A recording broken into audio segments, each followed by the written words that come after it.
بسم اللہ الرحمن الرحیم نحمده ونصلي على رسوله الكريم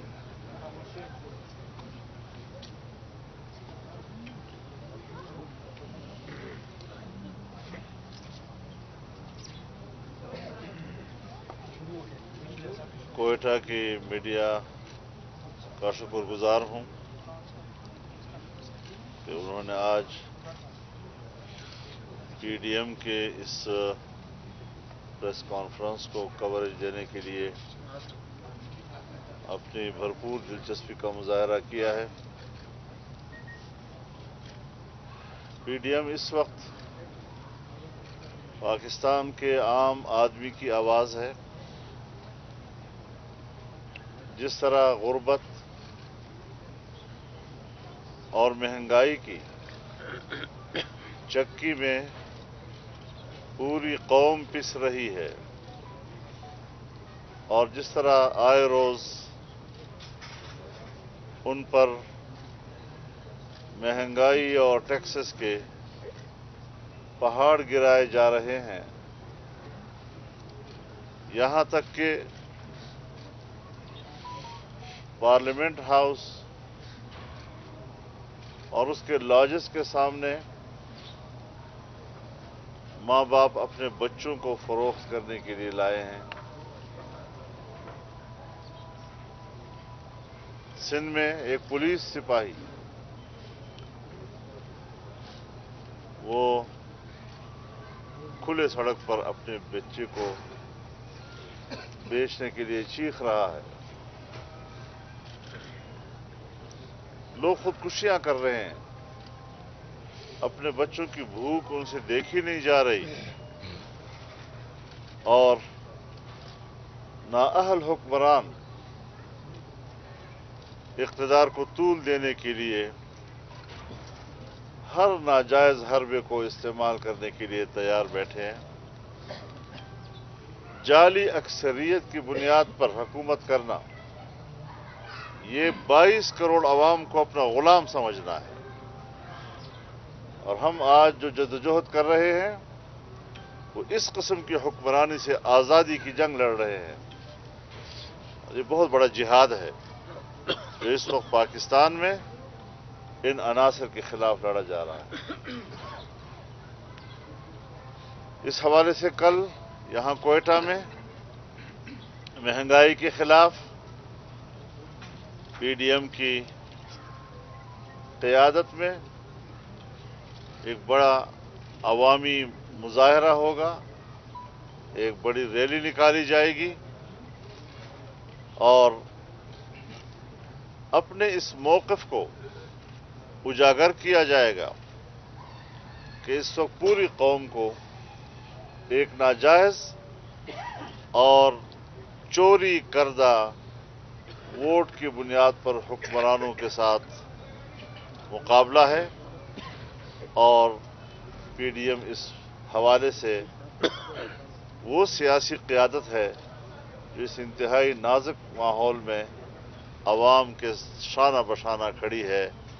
ہم نے قوم کو تنہائی کا احساس نہیں دلانا، ہم نے اس کو یہ احساس دلانا ہے کہ ہم آپ کے ساتھ ہیں، آپ کے شانہ بشانہ ہیں، ہم آپ کی آواز ہیں، اور قوم کے لیے اور ملک کی آزادی کے لیے جنگ لڑنا یہ اپنا فریضہ بھی سمجھتے ہیں اور اسے اپنی سعادت بھی سمجھتے ہیں۔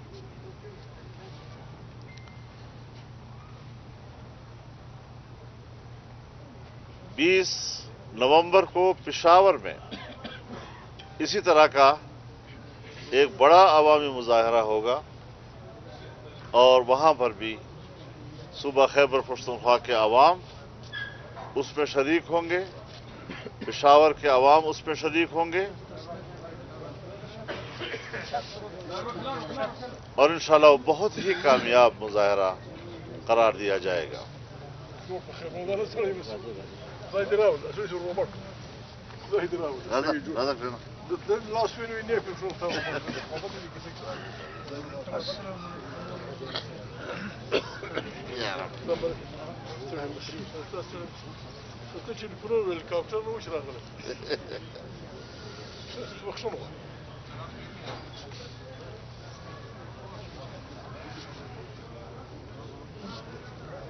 ہم آج قوم کو یہ بھی بتلا دینا چاہتے ہیں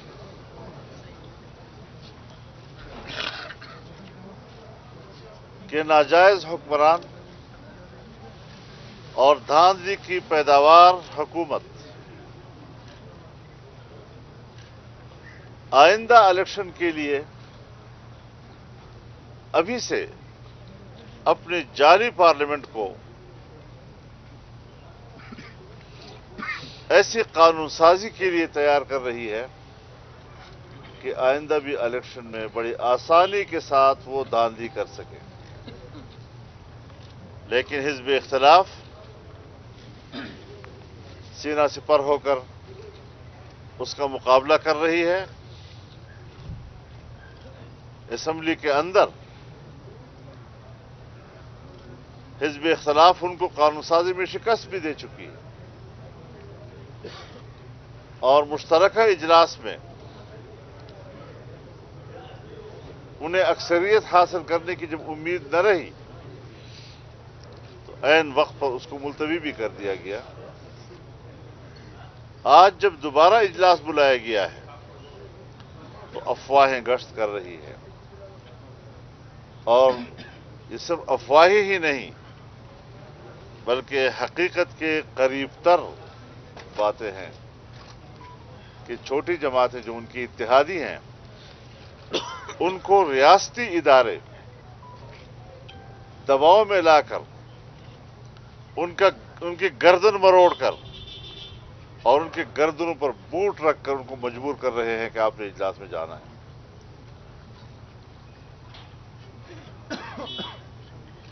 ہمارے پاس یہ رپورٹیں آ رہی ہیں. ہم اداروں کا احترام کرتے ہیں اور جب ادارے ہمیں کہتے ہیں کہ ہم نیوٹرل ہیں, ہم غیر جانبدار ہیں, اور پھر بہت بڑی لیول پر ہم سے یہ بات کی جاتی ہے تو ہم ان پر اعتماد بھی کر لیتے ہیں. لیکن آج پھر ان کی غیر جانبداری مجروح ہو رہی ہے. آخر ضرورت کیا ہے کہ یہ سب کچھ 19 نومبر سے پہلے کرنا ہے.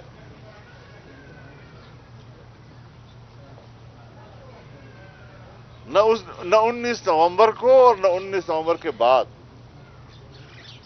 اس سارے معاملے کو مشکوک بناتا ہے کہ شاید سیاسی اداروں یا ان کی کسی شخصیت کے ساتھ کمٹمنٹ کی بنیاد پر یہ سب کچھ ہو رہا ہے. یہ پاکستان کی جمہوری اور پارلیمانی کردار پر ایک بدنما داغ ہے.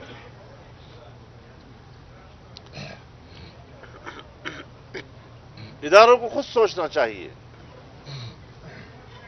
کہ ہمیں غیر متنازع رہنا ہے, ہمیں غیر جانبدار رہنا ہے, اور ہم بھی ان کو غیر متنازع دیکھنا چاہتے ہیں, ہم بھی ان کو غیر جانبدار دیکھنا چاہتے ہیں. یہی ہماری خواہش ہے کہ پاکستان کی سیاست سے یہ داغ ختم ہو جائے. لیکن ہمارا ملک ہے, اگر سیاست میں مداخلت ہوتی ہے اور وہ بھی ناجائز مداخلت, تو پھر شکایت کرنا تو ہمارا حق ہے, گلہ کرنا تو ہمارا حق ہے. ہم نے فیصلہ کیا ہے کہ ہم پھر بھی آئینی اور قانونی راستہ اختیار کریں گے. پی ڈی ایم کے سیکرٹری جنرل جناب شاہد حقان عباسی صاحب کو یہ ذمہ داری سونپی ہے اور فوری طور پر جناب کامران مرتضیٰ صاحب اور عطا تارڑ صاحب کو رابطے میں لیں اور پورا ایک سپریم کورٹ لیول کا ایک قانونی پینل بنائیں اور ان قوانین کا جائزہ لیں تاکہ ہم عدالت سے رجوع کر سکیں. ہم قانون اور آئین کا راستہ لینا چاہتے ہیں. ہم اگر عوامی مظاہرے کر رہے ہیں ایک جمہوری ماحول میں عوام کو تسلی دینے کے لیے یہ ناگزیر امر ہے اور اس طرف ہم بڑھ رہے ہیں.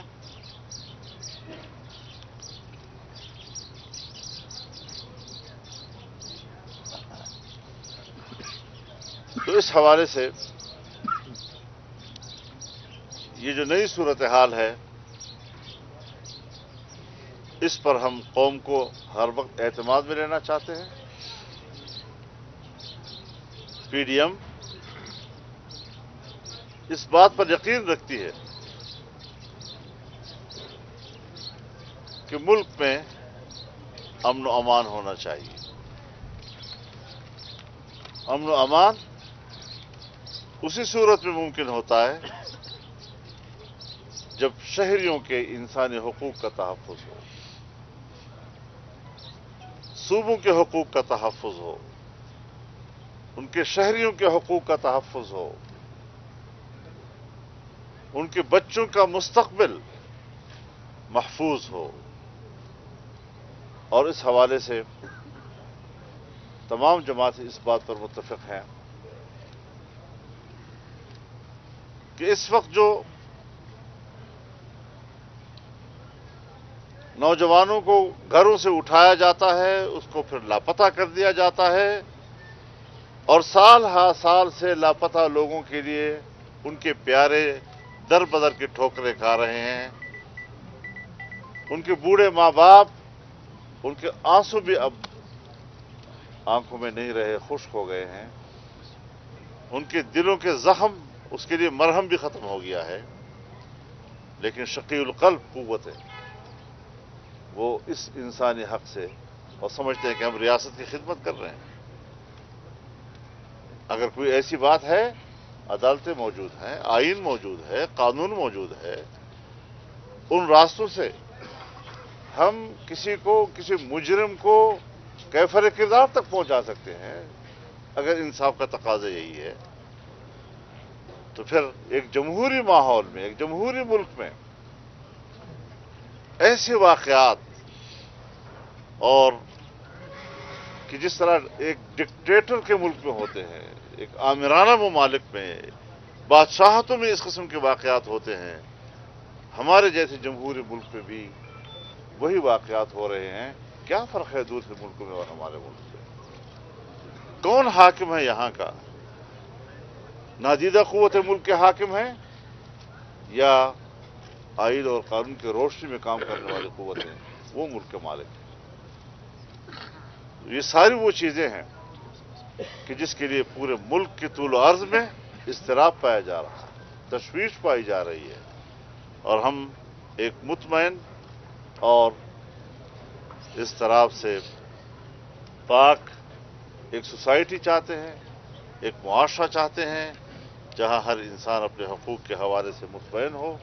اور اس پر انشاءاللہ ہم آگے بڑھنا چاہتے ہیں تاکہ اپنے نئے مستقبل کو ہم تراش سکیں. وآخر دعوانا ان الحمدللہ. مولانا صاحب، گلگت بلتستان کے چیف جج رانا شمیم کا جو بیان ہے وہ عدالت میں خود ایک سوالیہ نشان ہے. کیا ابھی آپ توقع رکھتے ہیں کہ جب عدالت میں آپ جائیں گے تو وہاں سے آپ کو انصاف ملے گا؟ دیکھیے، یہ چیزیں عدالت کے اوپر ایسے داغ ڈال رہے ہیں کہ جس سے ماضی کے تمام فیصلے مشکوک ہو جاتے ہیں. لیکن تاہم ہم پھر بھی اصول کا راستہ نہیں چھوڑتے. ہم اب بھی سمجھتے ہیں کہ اس کی عدالتی تحقیقات ہونی چاہیے. آزاد اور خود مختار ایک ایسے ادارے بننے چاہیے کہ جو اس قسم کے بیانات کا تجزیہ کر سکیں، اس کے عوامل کو سمجھ سکیں. ایسی باتیں کیوں آ رہی ہیں؟ یہ تیسرا چوتھا جج ہے جو اس قسم کی گفتگو کر رہا ہے، آن ریکارڈ کر رہا ہے، حلفیہ طور پہ کر رہا ہے. تو ظاہر ہے اس چیزوں کو جانچنا چاہیے. جس نے یہ بات کی ہے وہ زندہ ہے. اس سے پہلے بھی جو ججوں نے باتیں کی ہیں وہ بھی زندہ ہیں. تو پھر اس طریقے سے ہر چیز پر مٹی پاؤ، اسے تو کام نہیں چلے گا. جی مولانا صاحب 20 کی بات کی یہاں پر دو جو ہے نوجوانوں کو साल यूनिवर्सिटी का स्तर सफा किया गया है। इस हवाले से तमाम इम्तिहानात से डिस्कस होंगे। कल के एहतजाज के एजेंडे में ये भी शामिल होगा कि उनका लापता अफराद। देखिए, हम इंसानी हकूक़ की बात ज़रूर करेंगे और ये पूरे मुल्क में है। तालीमी इदारों से लोगों को उठाया जाता है, दीनी मदारस से उठाया जाता है, कॉलेज यूनिवर्सिटी से उठाया जाता है। अगर वाकई कोई नौजवान इस किस्म के किसी अमल में मुलव्वस है कि जो रियासत को नुकसान पहुंचाना चाहता है, हमारी नज़र में वो जुर्म है। लेकिन उस जुर्म से निमटने के लिए आईन और कानून का रास्ता इख्तियार करना चाहिए। जबरी तौर पर ये क्या मालूम कि आपने किसको सजा दी और कैसे सजा दी। एक खुफिया इदारा और उसके चंद अफराद वही समझे कि हम मुतमईन हैं, हमने जो कुछ किया है ये काफ़ी नहीं, कौम मुतमईन होने चाहिए। मौलाना साहब, नवंबर के बाद आप कितने महीनों तक हुकूमत को चलता हुआ देख रहे हैं? देखिए, मैं आपके सवाल को समझ रहा हूं और आप भी शायद यही चाहते हैं कि मैं वो बात करूं कि हुकूमत चल नहीं रही, हुकूमत चलाई जा रही है। हम चलाने वालों को भी जानते हैं और चलने वालों को भी जानते हैं। अपाहज हुकूमत और सहारे से चलने वाली हुकूमत, ये हुकूमत नहीं कहलाती। हुकूमतें चलनी चाहिए अवाम के सहारे से। मुझे बड़ा अफसोस होता है, दुख होता है जब हमारे इदारों के जिम्मेदारान और सरबराहान इस प्राइम मिनिस्टर को मुंतखब वज़ीर आज़म के नाम से पुकारते हैं, जब वो इनको अपना बॉस के नाम से पुकारते हैं, हमें दुख होता है, हमें अफसोस होता है। हमारे पास बहुत कुछ है कहने को, लेकिन सिर्फ हम इज्तिनाब कर रहे हैं उससे कि कहीं बहुत ही ज़्यादा मुल्क में मामलात ख़राब ना हो। हम सूरत हाल को बेहतर बनाने के लिए दिन रात सोचते हैं और सूरत हाल को बिगाड़ से बचाने के लिए सोचते रहते हैं। मेरे ख्याल में हमारे इन जज्बात का एहतराम किया जाए। कौमी असेंबली में और सेनेट में ये जो आपका एहतजाजी मरला चल रहा है, इसके बाद आपका क्या कोई लाएअमल होगा कौमी असेंबली में या सेनेट में कोई तब्दीली के ना उस तब्दीली के हवाले से? ये तो हालात में देखा जाएगा। अभी फिलहाल उनको कोई अक्सरियत हासिल नहीं है। उनके इत्तेहादी जो है उनको कल तक वोट देने के लिए तैयार नहीं थे और कल ही शाम को जब इजलास बुलाया गया तो उसने एक मैसेज दिया कि शायद, लेकिन इसके दौरान हमारे पास रिपोर्टें आई हैं बाकायदा कि किन किन लोगों को सेफ हाउसों में ले जाया गया, किन किन लोगों को टेलीफोनें की गई हैं और फिर अपोजिशन के मेंबरान को जो टेलीफोनें की गई हैं कि आपने नहीं आना, वो भी हमारे रिपोर्ट में है। तो इसका माना यह है कि एक जबरी अक्सरियत है ना, एक जबरदस्ती वाली अक्सरियत, और वो भी 4-5 वोटों की अक्सरियत। तो इस तरीके से खींच तान के और जबरदस्ती और गर्दन मरोड़कर और हाथ मरोड़कर वोट हासिल करना, इससे अगर कोई कानून बनता है वो कोई कानून की हैसियत नहीं रखेगा, उसका कोई एहतराम नहीं होगा। इसका माना है कि मुल्क जबर के तहत चल रहा है।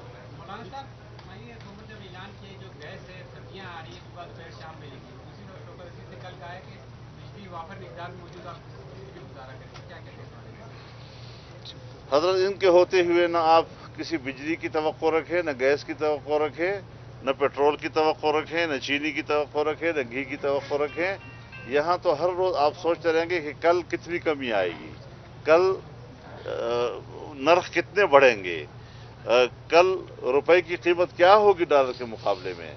अब तकरीबन मैं तो समझता हूँ 175 से तो ऊपर चला गया है मामला और 180 के करीब जा रहा है। तो आम आदमी बेचारा बाजार में आपके पैसे की कीमत ही नहीं रही है। कहते हैं जी बाहर से जो पैसा आता है वो उस डॉलर की कीमत बढ़ जाती है, उस घर को जरा पैसा ज्यादा मिलता है।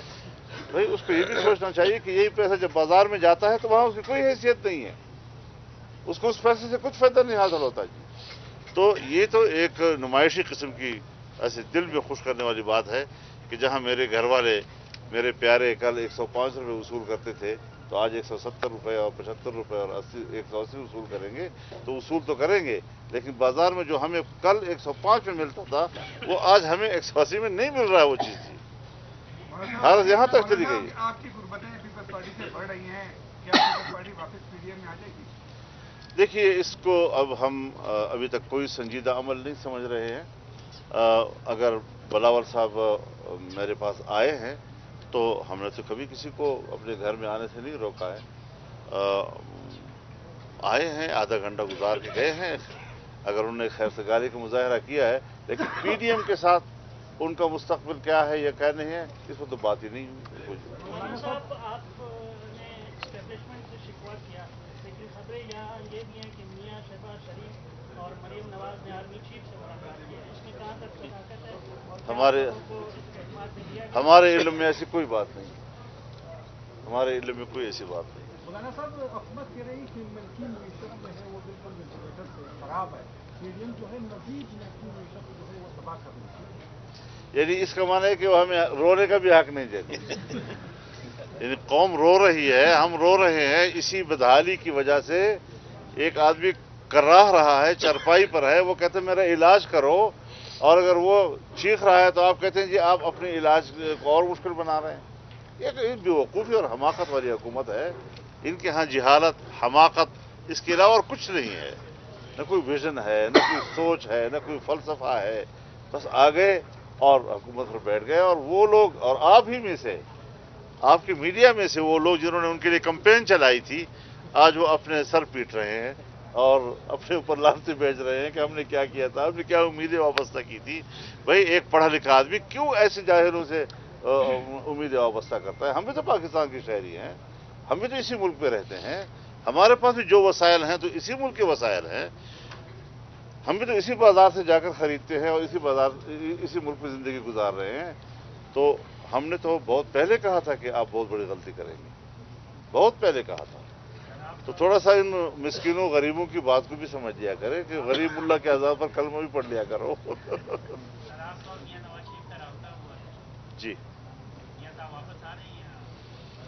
हमारे राब्तों का माना यह होता है कि मियां साहब आ रहे हैं, इसके लिए कोई इशू नहीं है मुल्क के अंदर, उन्हीं के आने का इशू है।